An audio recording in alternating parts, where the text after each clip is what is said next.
రైతులు మొలకెత్తుతుంటే ధాన్యపు కుప్పల మీద గుండాగి రైతులు చనిపోతుంటే నువ్వు అందాల పోటీల్లో మునిగి తేలినవు రేవంత్ రెడ్డి. అందాల పోటీలకు రివ్యూలు చేసినావు, అందాల పోటీలను 5 సార్లు పోయి పాల్గొన్నావు.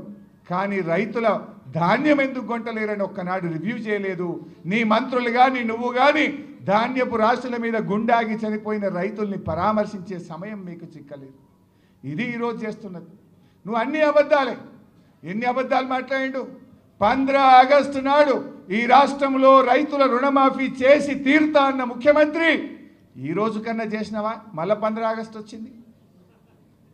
ఒక్క ఏడాది కడుపు కట్టుకుంటే 40,000 కోట్ల రూపాయల రుణమాఫీ చేస్తా అన్నావు. నువ్వు చేసింది 16-17 వేలే. మరి కడుపు కట్టుకోలేదా?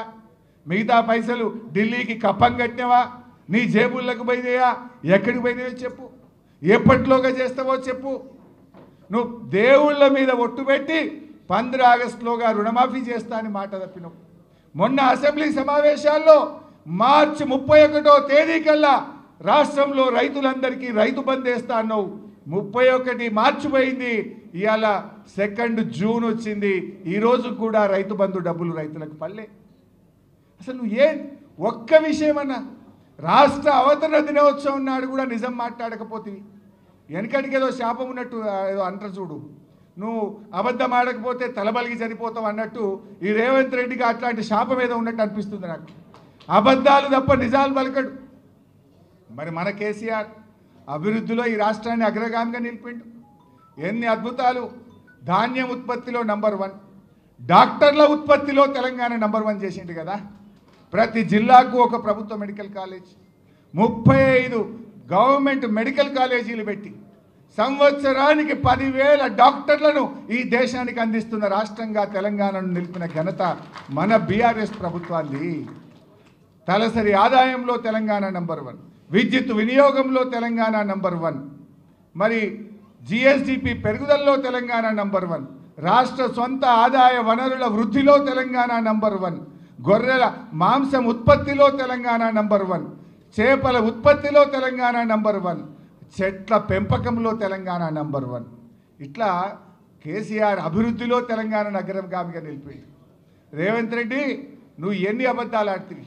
6 గ్యారంటీలు అంటివి, బాండ్ పేపర్లు ఇస్తేవి, మొదటి సంతకం రుణమాఫీ మీదనే అంటివి. నీ అబద్ధాలకు హద్దు పద్దు ఉన్నదా? అధికారంలో రాకముందు అబద్ధాలే, అధికారంలో వచ్చిన తర్వాత కూడా అబద్ధాలు. కానీ కేసీఆర్ ఒక్కటే చెప్తుంటాడు, మనం అధికారంలో ఉన్న ప్రతిపక్షంలో ఉన్న మన ఆలోచన అంతా తెలంగాణ కోసం కావాలి, తెలంగాణ ప్రజల కోసమే పనిచేయాలని చెప్పి ఇవాళ కేసీఆర్ ఆలోచనలో పనిచేస్తున్న పార్టీ బీఆర్ఎస్ పార్టీ. ఇవాళ ప్రతిపక్షంలో ఉన్నా మనం ఎక్కడ ఆగుతలేం కదా.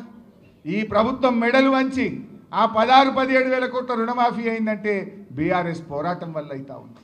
ప్రతి అడుగడుగున ఈ ప్రభుత్వం తప్పిదాల మీద మూసి బాధితుల్ని కాపాడింది ఎవరు? BRS party.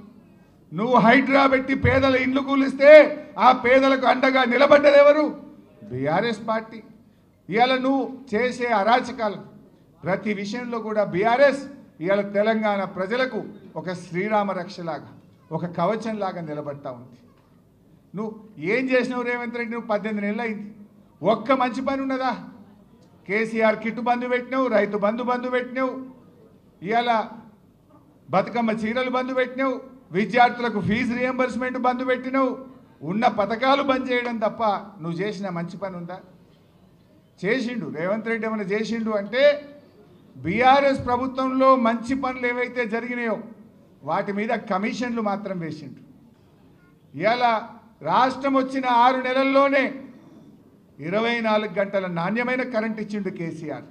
పరిశ్రమలకు, రైతులకు, గృహాలకు కరెంట్ ఇస్తే ఆ కరెంటు మీద కమిషన్ వేసిండు. ఇవాళ కాళేశ్వరం ప్రాజెక్టు కట్టి 20 లక్షల ఎకరాలకు బీఆర్ఎస్ ప్రభుత్వం నీళ్ళు ఇచ్చింది. ఈ మూర్ఖులు ఏం మాట్లాడతారు? ఒకడంటాడు 1 ఎకరానికి నీళ్ళు రాలేదంటాడు, ఒకడంటాడు 50,000 ఎకరాలే వచ్చినాయి అంటాడు, ఒకడంటాడు 1,00,000 ఎకరాలకే నీళ్ళు వచ్చినాయి అంటాడు. నేనంటలేను, నీ ఇంజనీర్లు ఈ కాంగ్రెస్ ప్రభుత్వానికి ఇచ్చిన నివేదికలో 20 లక్షల ఎకరాలు కాళేశ్వరం ద్వారా కొత్త ఆయకట్టు స్థిరీకరణ జరిగింది అని నీ ఇంజనీర్లే చెప్తా ఉన్నారు. అలాంటి అద్భుతమైన ప్రాజెక్టు కాళేశ్వరం మీద ఒక కమిషన్ వేసిండు. అంటే బీఆర్ఎస్ ప్రభుత్వం చేసిన మంచి పనుల మీద కమిషన్లు వేస్తున్నావు. నీ పాలనలో కాంట్రాక్టర్ల దగ్గర 20% కమిషన్లు తీసుకుంటున్నావు. ఆనాడు జరిగిన మంచి పనుల మీద కమిషన్లు వేసుడు, నీ పాలనలో కాంట్రాక్టర్ల దగ్గర 20% కమిషన్లు తీసుకునుడు. ఇంతకు మించి నువ్వు చేసింది ఏమన్నా ఉన్నదా? నువ్వు చేసిన ఒక్క మంచి పని ఉన్నదా? ఒక్కసారి అలా ఆలోచించాల్సినటువంటి అవసరం ఉంది. ప్రజలకు అర్థమైపోయింది. ప్రజలు మళ్ళీ కేసీఆర్ కావాలి, బీఆర్ఎస్ కావాలని కోరుకుంటున్న పరిస్థితి ఉంది. ఇవాళ రేవంత్ రెడ్డి మాట్లాడితే పైసలు లేవంటాడు, దివాలా దివాలా అని మాట్లాడతాడు. నా దృష్టిలో ఎవడైతే తెలంగాణ రాష్ట్రం దివాలా దివాలా అని మాట్లాడుతుండ్రో వాళ్ళంతా దివానా కానిలే. దివానాగాడు ఎవడన్నా అయితేనే వాడు దివాలా అని మాట్లాడతాడు. కేసీఆర్ ఎప్పుడు మాట్లాడినా ఒక ఆత్మవిశ్వాసం కలిగిస్తుండే. నాది అభివృద్ధిలో పోతున్న దేశం, నా రాష్ట్రం, నాది సర్ప్లస్ స్టేట్, నా రాష్ట్రం బలమైనటువంటి ఆర్థికంగా బలమైన రాష్ట్రం అని కేసీఆర్ చెప్పి ఈ రాష్ట్ర ప్రజల్లో ధైర్యాన్ని నింపేవాడు, పాలనను ముందుకు తీసుకుపోయేవాడు. కానీ రేవంత్ దివాలా దివాలా అనే దిక్కుమాలిన ప్రచారం చేసి తాను తీసుకున్న గోతిలో తానే పడ్డాడు. ఈరోజు ఇవాళ రిజిస్ట్రేషన్ ఆదాయం తగ్గింది, జిఎస్టీ తగ్గింది, మైనింగ్ తగ్గింది, రాష్ట్ర స్వంత ఆదాయ వనరులు తగ్గిముఖం పట్టినాయి. ఇది నీ పాలన చేతగాక, నీ వైఫల్యం వల్ల ఇవాళ తెలంగాణ ఆగమవుతుంది. కేసీఆర్ హయాంలో రాష్ట్ర అభివృద్ధి, రాష్ట్రం యొక్క ఆదాయం ఆకాశం వైపు చూస్తే రేవంత్ ఏడాదిని అర్థంలో అది నేల వైపు చూస్తూ ఉంది. నాడు రాష్ట్రం యొక్క ఆదాయం 60,000 కోట్ల నుంచి 2,60,000 కోట్లకు 10 ఏళ్లలో కేసీఆర్ పెంచి చూపించిండు. కానీ రేవంత్ ఏడాదిని అర్థంలో ఆదాయం తగ్గుముఖం బట్టి నేలముఖం చూస్తున్నటువంటి పరిస్థితి వచ్చింది. ఇది నీ వైఫల్యం, నీ చేతకాంతనం వల్ల జరిగింది. బట్ ఏది ఏమైనా ఇవాళ ప్రజలు క్లియర్గా ఉన్నారు. ఇవాళ ఎన్నికలు జరిగితే 100 సీట్లతో మళ్ళీ బీఆర్ఎస్ అధికారంలోకి వస్తుంది. కొంతమంది మాట్లాడుతున్నారు బీజేపీతో బీఆర్ఎస్ కలుస్తుంది లేదా పొత్తు పెట్టుకుంటుందని. కేసీఆర్ గారు మొన్ననే కుండబద్దలు కొట్టినట్టు చెప్పిండు. అయినా అసలు బీజేపీకి తెలంగాణ మీద హక్కు ఉన్నదా? ఆనాడు 1996లో 1 ఓటు 2 రాష్ట్రాలని చెప్పి 2000 సంవత్సరంలో 3 రాష్ట్రాలు ఏర్పాటు చేసి తెలంగాణకు మొండి చేయి చూపిందే బీజేపీ. చంద్రబాబుకు భయపడి తెలంగాణ ఇయ్యకుండా తెలంగాణ ప్రజల్ని మోసం చేసిందే బీజేపీ. అసలు కేంద్రంలో 8 ఎంపీలు గెలిపిస్తే గుండు సున్నా పెట్టి బడ్జెట్లో తెలంగాణకు మొండి చేయి చూపిందే బీజేపీ. ఇవాళ పోలవరం జాతీయ ప్రాజెక్టు ఇవ్వడం కాక బనకచెర్ల గోదావరి లింకుకు మళ్ళా తెలంగాణ నోరుగొట్టికి తెలంగాణలో గోదావరి నీళ్లకు అన్యాయం చేసే అక్రమ ప్రాజెక్టుకు వత్తాసు బలికి నిధులిస్తున్నదే బీజేపీ. ఇంకా బీజేపీ ఏ ముఖం పెట్టుకున్నట్టు ఏం చేసింది బీజేపీ? ఓ జాతీయ ప్రాజెక్ట్ ఇచ్చిందా? ఒక మెడికల్ కాలేజ్ ఇచ్చిందా? ఏం చేసింది బీజేపీ? తెలంగాణకు అన్యాయం చేసింది బీజేపీ. గోదావరి బనకచెర్ల మీద కిషన్ రెడ్డి మాట్లాడాడు, బండి సంజయ్ మాట్లాడాడు, ఈటల రాజేందర్ మాట్లాడాడు. ఎందుకు మాట్లాడరు అని నేను అడుగుతా ఉన్నా.